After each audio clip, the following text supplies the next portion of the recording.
Hi guys, just going to share with you how I make my turmeric shots for every morning. And it's just juicing basically. I have quite a lot actually here, but it keeps me for nearly a week and a half this. Ginger, turmeric, you can see I don't peel the turmeric because it gets all over the show, and I just wash it properly, plus lemon. So I've got 3 lemons, quite a lot of ginger and turmeric.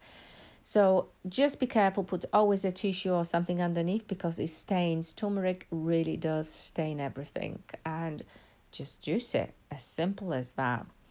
I take it a sip every single morning with me and my husband.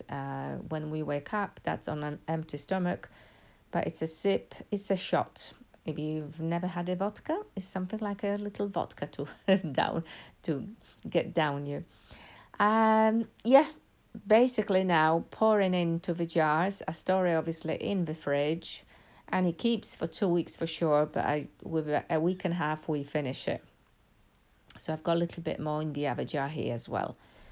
Another thing, really careful, is stains. It stains everything. It's okay. Hands will eventually disappear, but if you get it on top, be careful.